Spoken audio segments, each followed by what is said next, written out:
Hello everybody, and welcome to Talking Talent, where today we will be deep diving into the subject of effective leadership within a remote first world.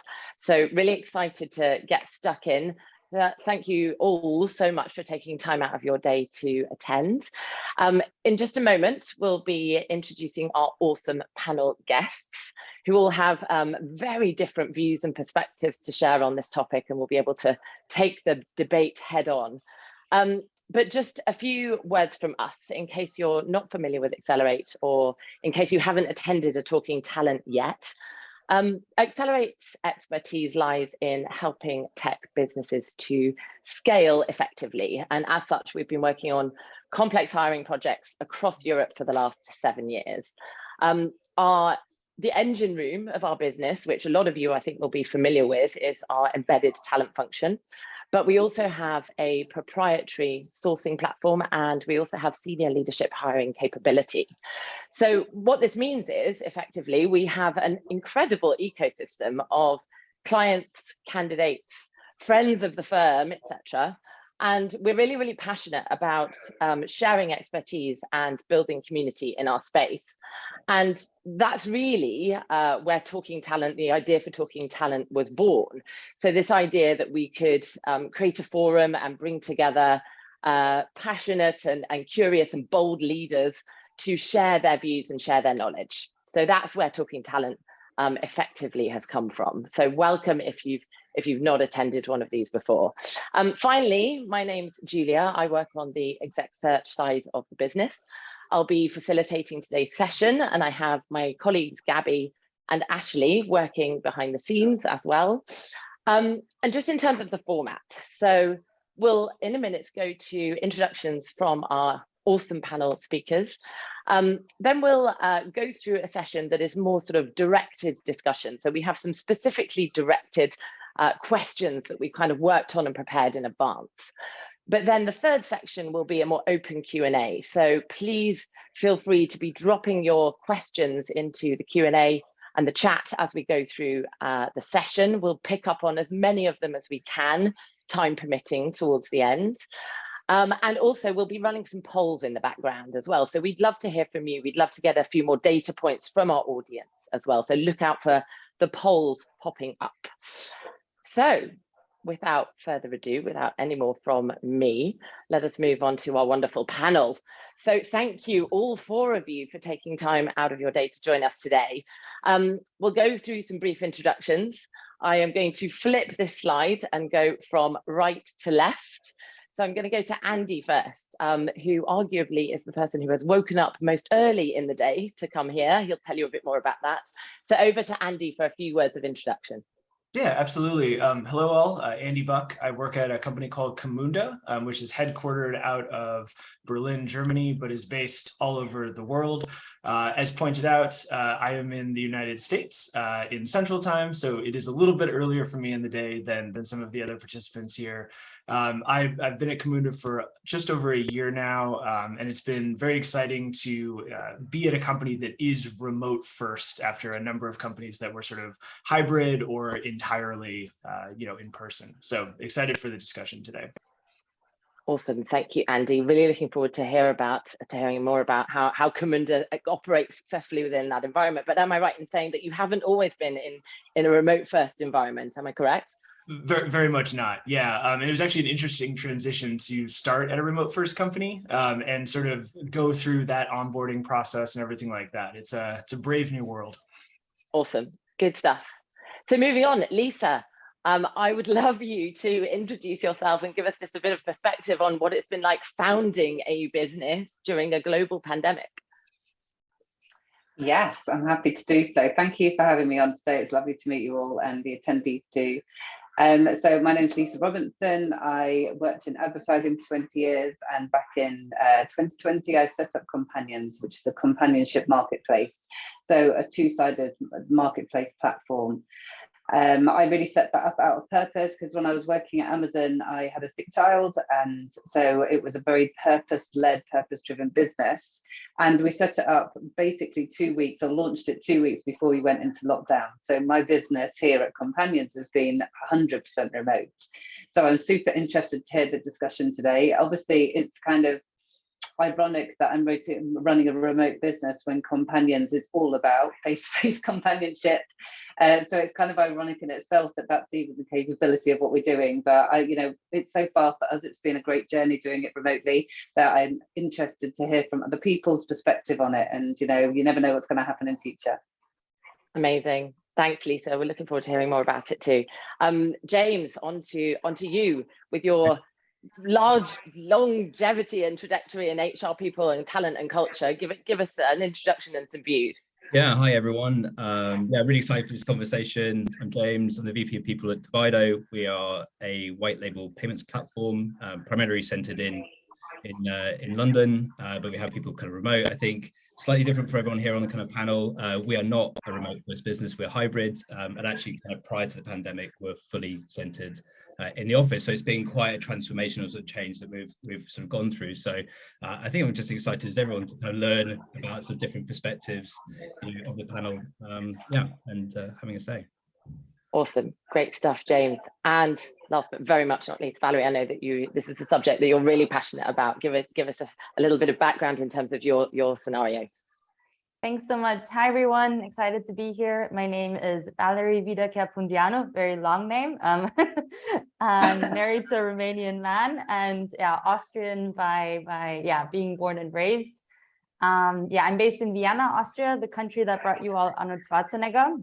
And I'm VP People at Resourcify, which is a SaaS startup that helps companies manage their waste and close the circularity loop. So very much focused about doing something good for our planet, and also working remotely. We have a remote first approach with all of our team members kind of spread throughout Central Europe. And it's a great challenge to be part of this, my first remote first company, and really looking forward to exchanging with the other panelists on this. Awesome. Valerie, I'm really curious to understand your perspective a little bit more in the context of Resourcify and in the context of being an eco-conscious team and business as well, which I'm sure will come up. Awesome. Thank you so much, everybody. So let's move on to a collection of our key questions that we sort of spent a number of weeks at ACELR8 mulling over. And really do feel free to make this a conversation and to pick up on any additional points that you feel are relevant as well. So the first question we're going to go with: how has remote impacted the ability of leaders in your business, including your good selves, to drive successful outcomes? And I will open the floor to the sort of fastest finger on the buzzer on this, actually, because I know you've all got a lot to share. So please jump in. Yeah, I don't mind jumping in on this, because I think this pandemic really sort of forced a bit of a change for us as an organization, from being fully in the office, sort of having leaders kind of fully visible, to then fully not visible apart from on screens like this. And I think it was for me at least a kind of reflection. Our ability to actually drive outcomes successfully. Sorry, there's a little bit of background noise, but actually at a delivery level, we improved, and it actually validated to a certain extent the ability of the business to very quickly pivot into a remote first environment. Productivity kind of went up. But I think, in kind of reflection, sort of, 2 years down the line, I think the big takeaway is that, yes, at a delivery level, it was exceptional. But I think then in terms of things like collective outcome, we kind of drove ourselves in a little bit towards silos. And I think that was an extension of the leadership in the way that we were operating collectively, which was, we were very good in the kind of sort of linear communications of down the down channel, but actually trying to stitch people together in groups. We didn't really have that structure around the business, things like tribes or squads that would actually allow communication to sort of move horizontally as well as vertically, if that makes sort of sense. So double-edged sword for us, I think, proved that we can do it, but the way that we did it, having time again, we would do it very differently. And I'd maybe like to go next to Andy on that, actually, because you touched on productivity, James, and I think certainly to a degree, there's this double-edged sword about productivity when working remote. I've had so many conversations with people, I'm sure you've all got a lot to say about this sort of hyper-driving aspect of productivity, where, you know, the whole aspect of burnout, etc., and how to manage and control that within your teams and really support that has become an issue. Maybe Andy, you can jump in. Yeah, I think one of the things that's really interesting for me is when you start to think about remote first and you start to think about, you know, for in our situation, a very global sort of organization, you also have to pair in this idea of being productive and being sort of like respectful of time in a lot of ways, where, you know, people are at their houses or in entirely different time zones. And one of the things that it's driven, you know, over time is this need for asynchronous communication. And that can be extremely uncomfortable for people at first. And it can be sort of an odd way to attempt to like manage or direct or, you know, those sorts of things. But it's also kind of a magical thing in the sense where I feel like a lot of times when you have everyone in an office space, it's, hey, yeah, let's meet up and we're gonna talk about 6 different topics today. So a bunch of different meetings and we'll spend all this time together. And at the end of the day, you're like, well, yep, we had some great meetings and maybe you feel a little bit productive, but there's not many actual like outputs that came out of it, right? And so one of the things I love about sort of remote and async is almost like a rejection of the notion that you need to meet up face to face. And it's sort of a opening to the door to the idea of, hey, I can send you a note and in 5 hours when you wake up or when that's appropriate, like respond. And so you sort of start to think about it less in terms of like immediate productivity and more about like creating like perpetual productivity that happens over time. So I agree with the notion of like the double-edged sword and sort of the you know, avoiding silos and avoiding all of that because it's easy to fall into those traps. But it's almost like just setting up the right kind of infrastructure can put you in a really good spot there, maybe that you wouldn't have seen without going remote. Is it worth explaining what asynchronous comms is? I was like, sure, absolutely. This morning, like async, okay. And yeah, you know, every company we sort of have our different terms, but yeah, the general notion of asynchronous versus synchronous. So synchronous would be exactly what we're doing right now. There's a number of us on a call. We're able to engage and interact directly. Presumably, we would immediately respond to each other. Asynchronous communication is more in line with I've sent a communication and I have some expectation that at some point in the near or medium future, someone will then respond to that. And so it's the ability to basically have a number of different inputs and conversations that take place over time throughout some sort of central artifact, document, or process. And that's really the biggest difference, is sort of the expectation of immediacy versus the expectation of you know, iterative progress over time.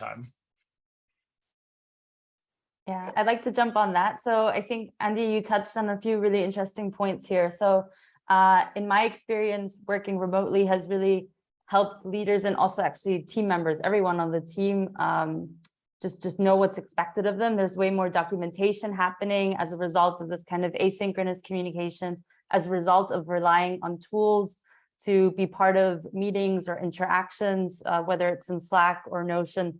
Those are the tools we use a lot, but also Miro versus having a physical whiteboard that, you know, people will then take a picture of, and it's hard to kind of work with digitally. And also in terms of that, it's just also helped really with accountability and helping people understand, yeah, what's expected, and also, as you also said, work on things in their right time. So when they're most productive, when they have all of the information they need to make an informed decision or next steps. Yeah, something that we use at Companiions, and we, you know, unnicked it from Amazon because I think it's a really good rules for life. And I often quote these rules with my husband, and he's like, "Do not talk about Amazon leadership principles." But some of the things that we instigated into our business have been really useful. So one of them that in particular, I even had an experience of it today. So we use 6 pillars of kind of communication, and one of them is earns trust. And that's really difficult to do if you're not face to face. Like if you're not seeing your comrades and your peers very often, you're only doing it like this. It's just not the same bond. So we have to really over-index into that earned trust. You know, some of them are a lot easier, like ownership. fire extraction, deliver results. It's a lot easier to track stuff like that on Slack, Notion, Asana, whatever you're using, but it's a lot more tricky to really, kind of hire at the right bar to make sure that that person is delivering and that they've got the right mental attitude when they're coming into your company, to make sure that they're aligned with your leadership teams and the way that your business operates, so that they're taking proper ownership of their role. And the earns trust bit is something that we've struggled with a little bit, and we have to really over-index into that. I don't know if other people find that in their businesses when they're remote. Yeah, just to riff on that, Lisa, because that's exactly what we've been doing for the last 6 months as a leadership group. So I'm sure people on the call have probably read this as well, but Patrick Lencioni, the 5 dysfunctions of the team, and that's sort of built on, the very first pillar, or the very first point of dysfunction is sort of trust. And so we've been, working with externals on, actually as a leadership group, when we don't have that possibility of all being together, how do we kind of create that trust? How do we have sort of passionate, kind of unfiltered debate? Because it's very difficult for that to happen on places like Slack, or kind of email exchanges. When you're in a room together, you can sort of feel people's kind of emotions, the way they're sort of talking, the way they're acting. You have that sense when you've all left the room that everything's sort of been on the table. So kind of having to really work hard at kind of like similar to you, like creating those touch points, kind of creating those structures, creating those moments where we can have those kind of really, really sort of strong debates and kind of build the muscle as a leadership function that allows us to then sort of take that directly into our teams. We just had a question in the chat, actually, that I'll probably jump on straight away, which is any examples or learnings from where asynchronous doesn't work, or where the remote environment has had that detrimental effect. I mean, Andy, I'm sure you can speak to this. Sure. Yeah. So when I think of being asynchronous, I view it as like a bias towards asynchronous communication. And I think it is really important to start to figure out with yourself, with your team, with your organization, what the right balance of those things looks like. As a super global organization, there's advantages of being asynchronous outside of just the remote concept, where we do have radically different time zones.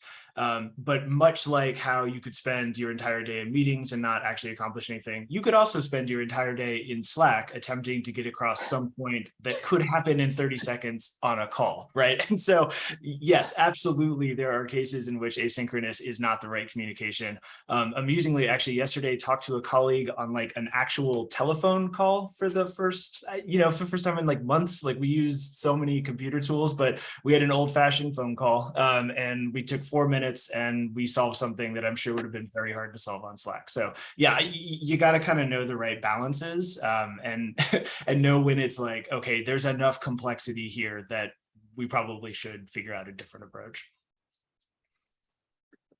Awesome. I just want to stay with the idea of successful outcomes for a moment, because when I was thinking to myself, what does that mean? That, the topic of productivity has been kind of thoroughly dug into. The other thing that came to my mind was accessibility as well. So, we found in the pandemic that suddenly the horizon of mobility in the workforce opened right up. And Lisa, I think this plays into the user base of your platform as well. How has that enabled communities of people for whom going into the office is not that easily accomplishable? So I wanted to touch on the accessibility point as well, even though it's probably a vast and slightly different subject matter. But thoughts on that? Yeah, I mean, so our experience of that is, we grew so we're approaching 10,000 customers on Companiions on the marketplace platform at the moment. So we're growing, a lot since last year. And part of that, we think, is down to people becoming acutely aware of the impact that, not going into an office can have in your life, because you have more free time and you may want to do things in your community if you do. So we think that our number of Companiions, who are our supply side of our platform, has grown in that way. But when you're thinking about, building teams, how does that impact that? I find that it's a bit of a struggle, because, we meet up as a team once a month in London, and our tech team meet more often than that, because sometimes they're in scrums and they find it easier to do when they're face to face. But it's quite a challenge for a lot of businesses that I'm talking to, I think, just generally about, people want to work from home now. And, even though we are a remote business, there are times when it's super important to get together. And, you know, at the moment we're thinking about our strategy for next year, which I don't want to do remotely. So it's trying to get that flexibility from people from the word go. And we're hiring at the moment, you know, people are very much like, I want to work in my own time. I want to work in this country and what have you, which I'm totally up for. But there's a time and a place for being in the office. So I think, you know, just in terms of, you know, driving people who kind of have got their own version of what the world looks like now. For us, it's been great for Companiions for supply side, but you know, now things have changed. I think we have to be reactive with that and also build great workforces that you're not forcing them to do stuff they don't want to do. Yeah, just to riff on that, Lisa, I think that's absolutely right. I think one of the big takeaways that I've, you know, over the last couple of years, I think it's true for any business, but actually now really consciously thinking about it is hiring the right people that are going to be successful in your specific environment. So, you know, some people are more effective in the office full time. You know, they work better with visibility, accountability, that kind of sort of structure. Other people are much better sort of set up for working kind of remotely. And I think that's something that really, as leadership, as managers or hirers of teams, you know, really focus on that as a key point, which is this person going to be successful in this environment? It's very difficult to sort of, because these are sort of more behavioral led things, that the way that someone works and will operate, and that's much harder to change than sort of skills. So I think it's just, I don't know, Valerie, Andy, if that's been sort of your experience, you know, Valerie in particular, for, you know, having a similar role to sort of my own, and sort of, is that a lens through which you look through when you're hiring people into your company? Absolutely. I also think this concept of self-selecting out is so critical when it comes to hiring people, making sure, you know, you're really honest about what are your ways of working in your organization, and you know, making that already clear on your careers page to make sure to also not waste potential candidates' time if whatever their expectation is not a fit for what you're going to offer them.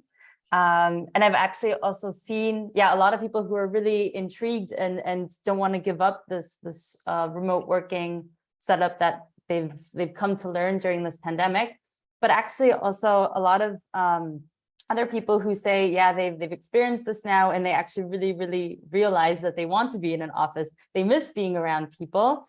There's also personal factors that come into play. I think some people are generally maybe more extroverted or even lonely, and don't just seek being in an office for this visibility and accountability aspect, but also just because they would feel lonely working from home all day.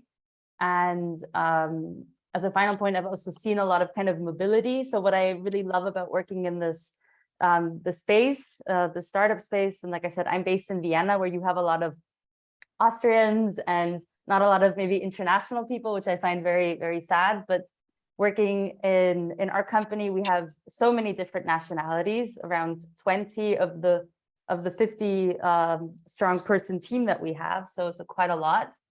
And if you move into a new country or a new city and you don't know anybody, it might also feel a bit mentally or emotionally stressful to then the entire time be working from home.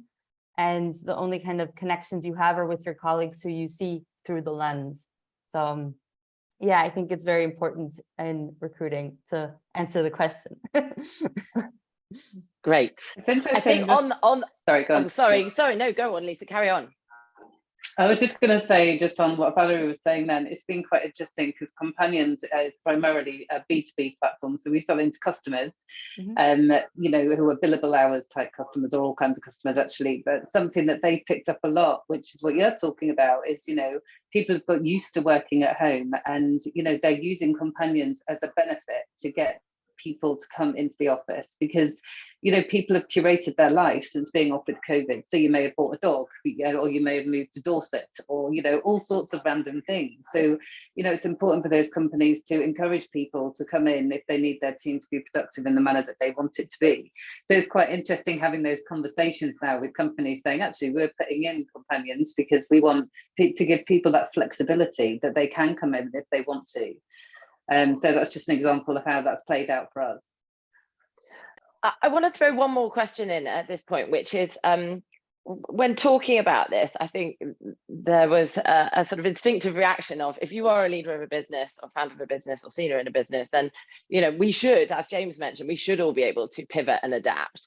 But what about the experience of less experienced professionals coming into this world? What's the perspective there? What are the pros and cons? Well, what are we seeing in terms of the foundational years of their early career? I think, you know, I have some pretty strong. I was going to say, James had, I know James has thoughts on this.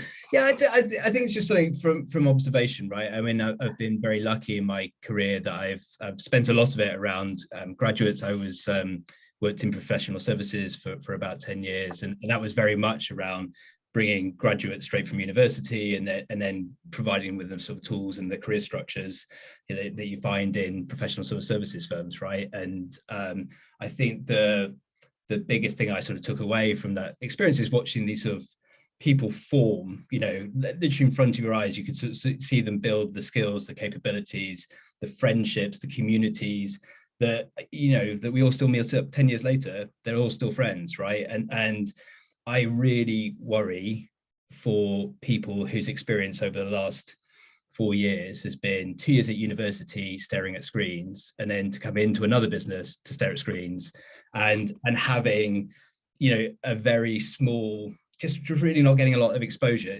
And I think, Valerie, to your point about loneliness, right? Yes, some people have massive friend groups, but for a lot of these people, their friend groups haven't probably moved on from A levels. They've been into, like, you know, 2 years at university, not really made any friends there. Now coming into kind of work, it just feels like a very small, like worry about their sort of mental capacity and capability. And of course, one of the biggest ways that we learn is through exposure, right? That's how we are kind of actually made at a fairly fundamental level. And for young people, they, you know, unless you have some very good structures in place, your exposure is very, very limited. And that worries me, right? And I think we'll start to see the effects of that, not now, but, you know, 2, 3, 4 years, in terms of what that means in terms of the sort of capability of people within the market to sort of, you know, deliver in sort of future leadership roles. Absolutely. I share this concern too. What I also see is how also working remotely serves up other challenges for leaders. Maybe you cannot, it's harder to get a sense of how people are doing, how engaged are they. I think, yeah, you'll see if someone's kind of, you know, slouching a bit at their desk, looking a bit down, coming in late, or, you know, choosing to work from home more than from the office, and recognize those signs of disengagement. But if your interactions with your team member are just, you know, through the lens, to quote this format again, yeah, it can be very challenging to step in or to take care of people at the right time in the right way. Yeah, I hear that, and I think you have to really pivot, don't you? I think something that we find really useful in terms of that, because it is a concern, and, you know, to counter what James is saying, to agree with him, you know, those first years of being in a job for me was so much fun, and I learned so much, and I was mostly terrified of everything. But, you know, you just get so much better at what you're doing, being forced into those situations. So I totally hear that. And if people are remote, some things that we put in place, which I think have helped, and we did this even when I was at Amazon, because I didn't go in all the time, just having an open, it's now kind of not door policy, kind of Slack policy. So if people are like, have you got 5 minutes, please? So I want to bounce this off you, or what do you think of this? You just are on a FaceTime straight away. Or I'm often, you know, I've got really young children, I'm like talking to them and the kids are kind of in the background. So they become very like in your life all of a sudden. But in a way that kind of bonds, that kind of bonds you as well. So I think it's just making sure that you have those really regular one-to-ones, and that you're constantly giving that face time. Like, I never say I haven't got time to have a conversation with anybody. I always make that time, even if, like I say, I've got children around my ankles and I'm screaming at them down, you know, putting them on mute to shout and tell them to be quiet. I try to do that just so that people feel that they, you know, they've got support, you know. Mm-hmm. Yeah, like Lisa, I also have an agency background, and if you want to learn an amazing amount of things very quickly, agency, like early on in your career, is an amazing way to do that. But also, like Lisa, you know, I think the management styles and the managers that people have could make as big of an impact. So if you have someone that's just like, you exist, and here's some things I expect from you, and you're not really putting in the time to like mentor in any capacity, you're not really trying to engage, you're not having regular communication, that could feel extremely lonely. And if you have sort of the right structures in place and the right sort of touch points, you could be in a better spot. I certainly can't make a claim that it feels just the same now.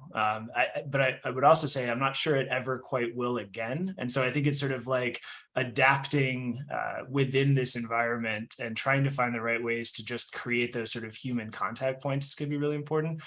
So I started at Camunda September of 22. I went about 9 months having never met a single person in the company in person. So I was like working out of this room or like working at coffee shops. And we have these sort of annual retreats where everyone gets together, and it really was a very cool moment in the sense of like, here's all these faces that float on monitors in front of me. Now I get to actually interact and hang out. And so I think there needs to be some form of in real life-ness to it. Otherwise, it's like we could be astronauts floating in space, and it's like, oh yeah, like they're down there on the planet somewhere. Like you just create this feeling of immense disconnection without some form of in-person interaction. Yeah, I agree. I wholly agree, Annie. And also, if you're saving a small fortune on not having an office, as a company, you have to put that money to good use. And I think this is probably the realization that we're sort of coming to, is that to your point about having everything organized, having a sort of structure, that everything has to have a purpose, right? And I think the general come into the office, sit at a desk, or like that, it's not purposeful, right? So that it's underlying having a purpose for something. So if it's about and creating those kind of clear, distinguishable sort of touch points and saying like, this is the time that we'll get together. When we're getting together, these are the things that we're going to do, right? We're not going to sit with headphones on tapping away, because we can do that much more effectively at home, right? So those moments together come more about collaboration, community, culture than they do around just delivery. Mm-hmm. Awesome. Well, we'll move on to the next question, guys. I've lost my screen share because at this point where we're all experts at remote working and technology, we're having some machinations in the background. But I have the next question. So, what leadership attitudes need to be left behind, or indeed more, conversely, further adopted as we move into these different new styles of working, whether it's hybrid, whether it's fully async, etc. It needed to die anyways, but micromanagement. Nice. So if you're if you're working remote, if you're trying to accomplish some objective, state the objective. Like, be very clear when it comes to what the outcome needs to be. And yes, help and guide and mentor along the way of like coming up with an answer. But I feel like kind of like our last question, if you're relatively new in your career, how do you learn? It really is about developing sort of like the creative thinking and the understanding of like the sort of critical problem solving skills that come naturally by being given an objective all the way. And basically you are now in charge of trying to bring that all the way to fruition. And I think like when it comes to working remote, if managers are in every single little detail, they'll exhaust themselves, and the people that are working, the employees that are working remote, they'll be exhausted. And so one of the things that just immediately comes to mind for me is, being so focused on micromanaging and trying to like declare every little detail. It feels less healthy even in remote than it would in person. Yeah, 100% agree with that. Yeah, it's about creating that kind of culture of kind of autonomy and trust. But I think one of the things that probably leaders, and maybe not operational leaders, manager leaders need to kind of really start to kind of understand is around what good quality objective setting. What is the outcome we're kind of looking for, and then here are the sort of standards and expectations, but then crack on and do it, right? And it's about kind of creating kind of clear lines for that autonomy to sort of happen. And I think that's something that, again, when we sort of transitioned into remote, our managers didn't actually have some very basic tools around objective setting, and how to sort of functionally lead teams. And so that's been something we've been really sort of clearly focusing on, and I think that, so to my other point about is about storytelling. So about how we sort of communicate and tell stories that go through the business. And that's something that is a muscle that really needs to be kind of worked on if you're going to be in this kind of fully remote world. Yeah, I'd like to add to that, just generally like clear communication. Yeah, being able to really do that. I think it sounds so easy, but that's so difficult. And another point I'd like to add to this is just this having the ability as a leader to trust people you don't see, you can't touch.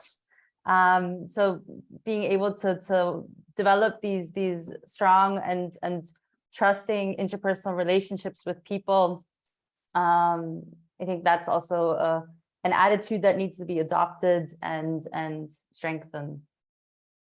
Yeah, I agree. I keep on going on about trust in this session today, but I agree with you, Valerie and James and the rest of everybody talking. You know, it's that style of, you know, you're a boss. There's actually somebody who sometimes calls me mom, and I'm always like, oh, because I think it's super important that you don't have that boss-employee relationship when you're remote. You know, I think of myself as a coach. And, you know, I'm a mentor, and if somebody needs a hand in something, I'll 100% get my hands dirty. So I'm not your boss. Like, we're a team. There's 8 people in this team, and we're working flipping hard to make sure that, you know, a companionship platform comes to everybody and can help a lot of people, and we've all got one goal. So I'm not the boss, and you're not the subordinate. We're a team, and we're team players, and we help each other out. And you coach me as well. It's a two-way street. So that idea of boss and employee, I kind of think is a bit dated nowadays. I love that. It's a great way to put it. And I do think it is a two-way street. And I do think, you know, us as, you know, managers or leaders are very much at the service of people around us. And I think, you know, as we think about what clear objectives are and sort of how to build that trust, it's sort of a mentality of, hey, like, you're hired for a reason.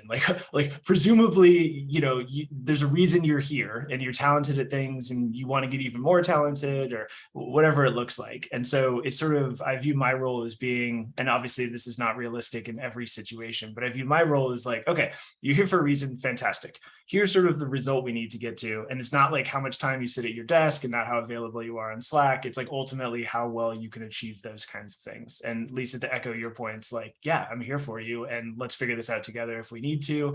Let's give you the autonomy you need to kind of figure that out, if that's the valuable route. And also just, you know, as a leader in an organization, like helping younger talent or helping anyone out, sort of navigating an organization, and understanding how to sort of build your own little group of allies, and how to learn how to, you know, create change in an organization, or, you know, figure out a way to navigate different departments to get something across. And so there's a lot that goes into it, but Lisa, I really like the way that you're thinking about that and how you worded it, because I think that sort of, it touches on a lot of the ways that I kind of think about it. I keep on coming back in my mind to this kind of, you know, the generation of future leaders, right? And I do sometimes wonder whether in tech we do exist in a little bit of a bubble, and we've got this, we're pulling kind of great ideology and methodology from all of these aspects of our current experience, but you know, you've all had experience of different industries and different types of businesses as well. How are we going to pull all the best pieces of this debate and ensure that even as maybe in other industries people are being very much encouraged, if not being given an option not to go back to the office? How are we meant to kind of take this forward? What does the next generation look like? I mean, yeah, I think I talked the other day around this, and it was around sort of Gen Z talent, and I think the one of the speakers there was a young lady who was 22 years old and had just recently sort of promoted, and I think her sort of point about this kind of whole return to the office sort of bit, and not to be a return to the office sort of conversation, was you've got to recall that it's a point of privilege, and it, like to your point, Jules, it does reflect, you know, the tech industry, people that can work kind of remotely. You know, if you're a zero contract hours worker, that doesn't exist. You know, if you're going to work in a retail shop, that does not exist. If you're a doctor, a nurse, you know, a factory worker, an engineer, like those opportunities do not exist for you. So I think you're right, it can be a little bit of a bubble that we sort of operate in, and it is, but that's fine, because it's just all about building the business that works for you and works for your people. I think that's the big takeaway for it, is like you can be whatever business you want to be. I think to Andy and Valerie's point is what they've clearly demonstrated in those businesses, that they have the operational structures, the cadences, the processes, the strategies to operate functionally, being fully remote. For, businesses like ourselves who are transitioning between two, we've got to find out the way that we're going to deliver our business and make it successful. So rather than getting sort of fixated on, I think it's a really important thing. It's like, don't be fixated on creating a remote first business unless that's what you 100% want to do, and it's valid for your business, your company, your clients, and your people. So I think that's, for me, is that what we need to focus on. And just linking onto that, actually, I'm going to pull a question out of the Q&A. So from one of our lovely audience attendees, how can we change more old school leaders' opinions away from the idea of, if you're not seen, then you're not working? I mean, they're not the right leaders. Yeah, I was going to say something along those lines. How to change their actual thought. Okay, so for me at least, the biggest conversation is actual results. So it's an agreement that what we actually, yes, there's lots of things going on inside of this organization, but you, old school leader, you probably, are you focused on revenue? Are you focused on efficiency? Like what is the big focus that you want? And, let's figure out the way to get there and make it entirely about the results, and make it much less about, those individual, like, yes, you can look out into the floor of cubicles and see people typing away. It's sort of like building that new muscle memory to fixate entirely on what outcomes look like, and trying to shift away from, focused on like the day-to-day meetings. Yeah, and it's back to what Lisa said, right, all along, which is it's about trust. Mm-hmm. So it's about, if the leadership group is still fixated on micromanagement and observation, that is a systemic problem with the way that they are operating, right? And what they need to do is then focus on ways that they can undo that. Great. Yeah, and just to add, oh, sorry, Jill, go on. Go ahead. No, you go ahead. I was just going to say, to add on to that, I think it's super important to lead by example, right? So there's oftentimes, I just said I've got a 3 and 5 year olds. I'm often not available, or I'm telling people off or whatever. So I don't expect people to always be at work doing stuff when everybody else has got their lives out of that. So what it does breed is a culture of, I'm not available right now for X amount of time. So generally in the afternoon between 5 and 8, I'm concentrating on my kids because they need my time too. But then I'm sporadically online at 10 p.m. And I often say to people when they're joining, don't answer me and turn your notifications off. It's just because I'm getting it off my head, because I don't work just normal hours. So I think, having, well, probably for people looking for positions, joining that kind of culture could help, align with whether or not you want to be in the office or at home. Because if there's a culture of, you have to be here to demonstrate that you're working, just sitting at a desk, that's quite a different culture to a lot of people I know who are trying to build stuff. It's so important too that you bring up the point with them of like, I'm slacking you at 10 p.m. I'm not expecting you to respond to the Slack at 10 p.m. This is my individual, and being so declarative about that, I do feel that's a really great step to take, because it removes that, what could be a perceived expectation of, very important person slacking me right now at 10 p.m. and I need to respond to, and so it creates a much healthier dynamic, I think. Let's move on to the last of our questions. So, and then we'll pull some. We've got some great questions coming through the Q&A actually. So, if God forbid we were to go back in time to when COVID hit, or indeed anything else could happen, let's be honest, what would you and/or your organisation do differently? I wouldn't launch a companionship marketplace. It's face-to-face companionship. I can tell you that much. No, I think I think just being cognizant of, that was quite a traumatic for a lot of people's lives. I think we can also take a lot of things that we've learned from it. Like, we really learned how important it is to have those relationships with people. So whether or not it's remote or not, you know, making sure that you're building out relationships in some way or another. And being close to people in a working environment, I think, is something that people now really value. And, you know, there's times when I've been in jobs where I haven't, or, you know, whatever role, I haven't had a close working relationship with my, you know, people who I'm working with. And now they're a lot closer. And I hear that from other companies, whether they're big or small companies as well. You really value those relationships. So I think that's something that I would really take out of that COVID time, of how important they are actually mentally, for you mentally, and just getting work done, to really collaborate with people. Yeah. I mean, sorry, Valerie. No, please go ahead. No, I just saying, I think for us, it just I mean, kind of reflects all this whole conversation we've been having, which I think Divido did a lot right during the pandemic. You know, we very quickly switched to remote first. We put in support and sort of pastoral structures. I just still feel like, for me, having that time again, I think we really doubled down on the sort of storytelling, and I think we would absolutely, and I think we needed to be much fitter as a leadership group in terms of the way that we were operating and the way that we were sort of talking, the way that we were sort of building trust amongst ourselves, and that would have carried through into the business. I think, you know, the nature of the way that we operated kind of created a little bit these sort of silos, and we weren't really challenging enough with our own group, within ourselves, about how we looking at the fundamental structures of the business and about how it was going to be effective over that term. You know, index very heavily on, you know, all positive, good communication, you know, structures, but actually we could have done a lot more work on you know, how we were going to sort of tie the business together sort of cross-functionally. Yeah, so I think what we've also done a good job here, because we were also remote first, but something we're focusing on more now, because our team has grown a lot since the pandemic started. So alone this year, we grew from 20 to over 50 people.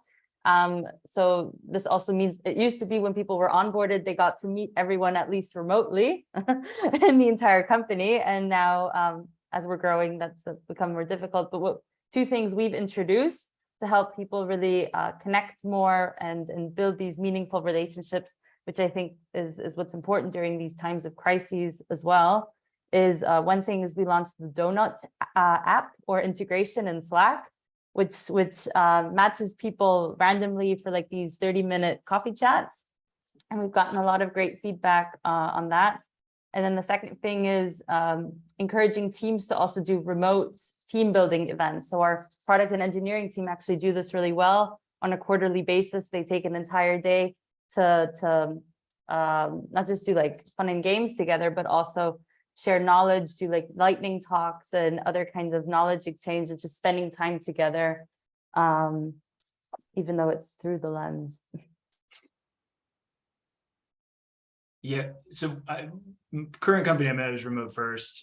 When the pandemic first hit, I was at a company that was definitely remote second or third. It was somewhat successful at remote, and we did have interactions like that.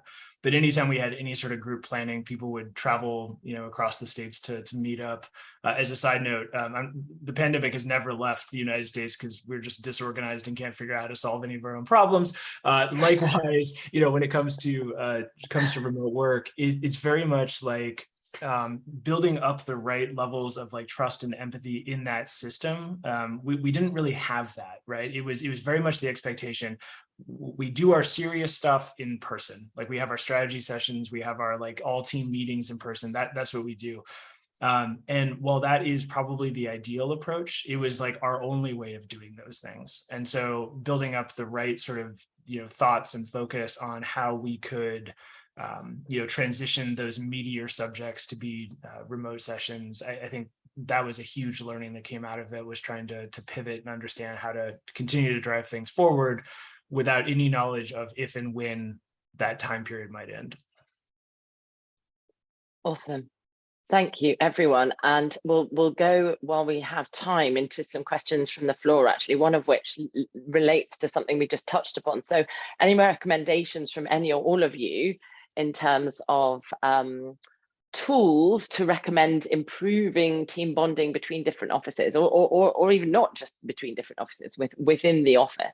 I think you know, you just touched on one or two of them there, Valerie, with Donut, but any other innovative platforms?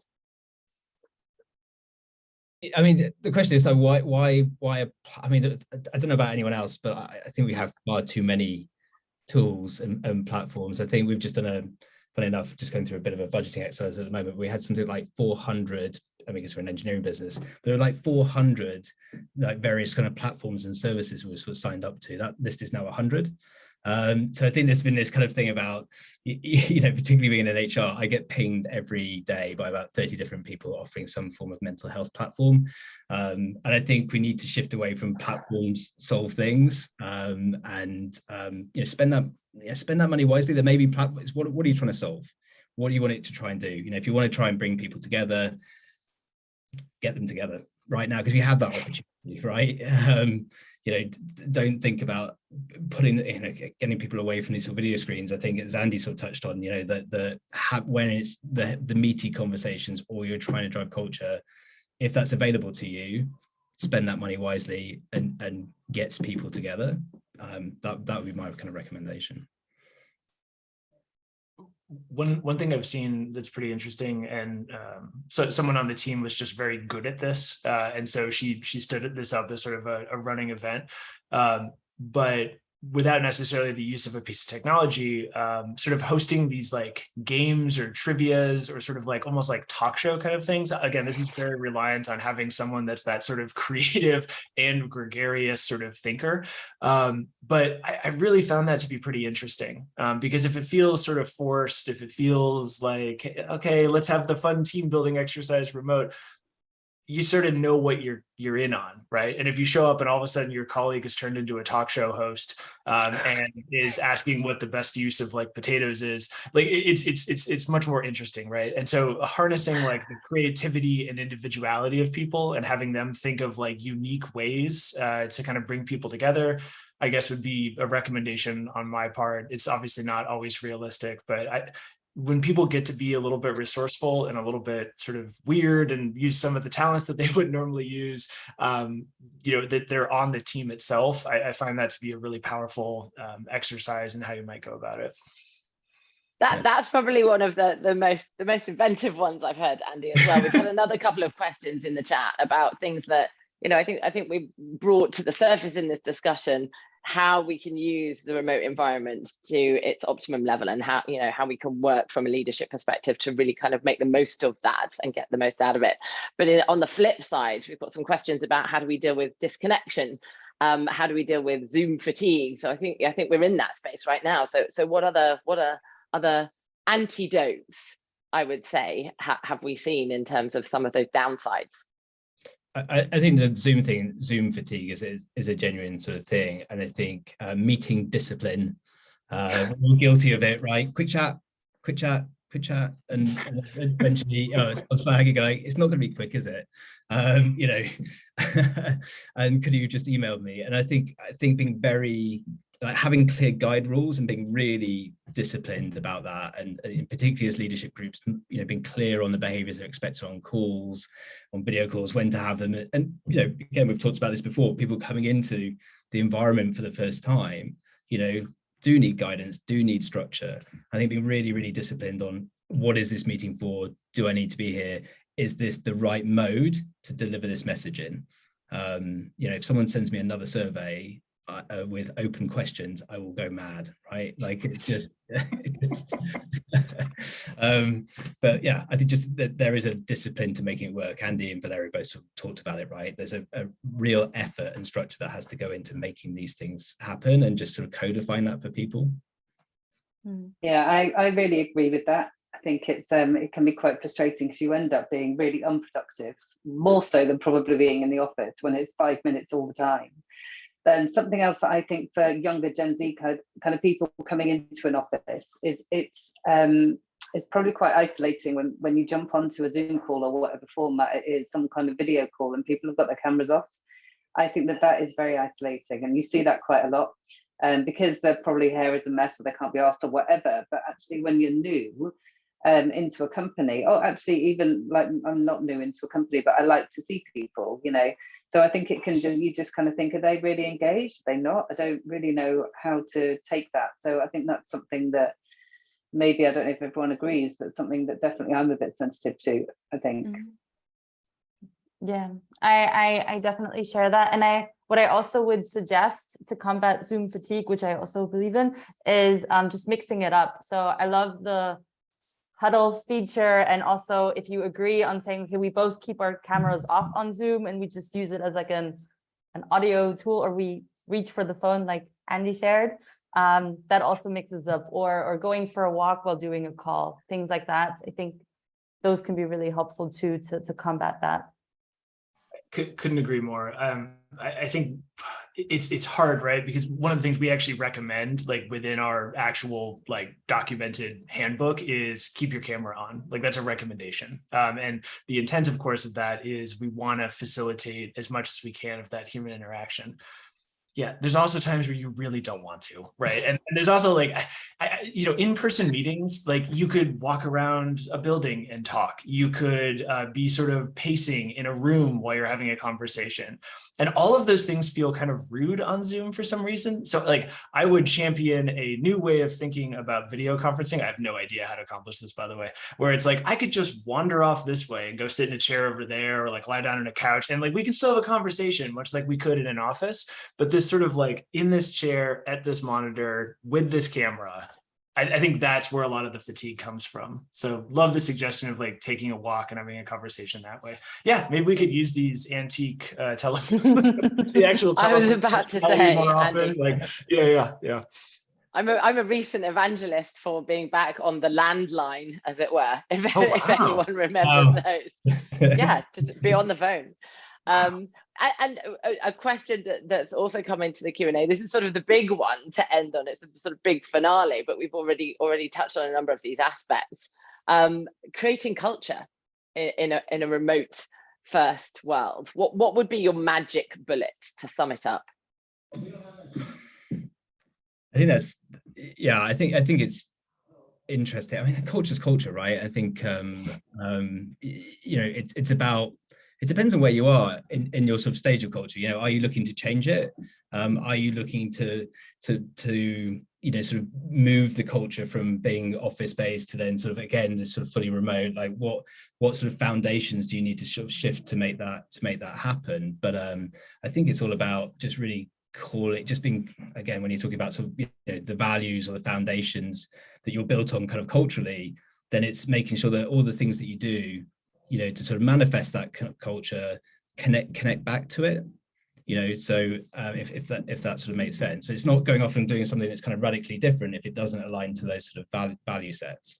So it's being clear on the rudiments and the fundamentals of your culture, and then just saying like, does this thing that we want to do together, how will that drive that culture? How will that drive that belonging? So no fast and ready answers. It's just the work and effort to go and sort of do that discovery. Yeah, I agree. It's a work in progress, isn't it? For us, or for me, it comes to leadership principles. So ownership, deliver results, and that's with your hiring, and then also your culture that you lead by example in implementing. So if I say I'm going to do something, I do it, and I tell them if I'm not going to do it in time, so I don't screw them over. It's breathing that in from the beginning, and making sure that everybody lives by those rules. So just having those pillars of strength or leadership principles, whatever you want to call them. Yeah, I tell you, I do have an example of something we've done sort of recently. So we've always had annual awards, but actually we've now sort of made those sort of monthly based on the values that we've kind of created. So I think it all, in terms of really manifesting that sort of culture, whilst everyone is still sort of relatively all kind of remote, make it kind of really clear about what values sort of stand out. And so I think that, really putting that sort of front and center into sort of people's minds is something that we actually have done to kind of reinforce the culture, make that kind of clear to people, kind of what's expected and what's rewarded. So with 2 minutes to go, we've opened a can of worms on one of the biggest topics that it's all very close to our hearts.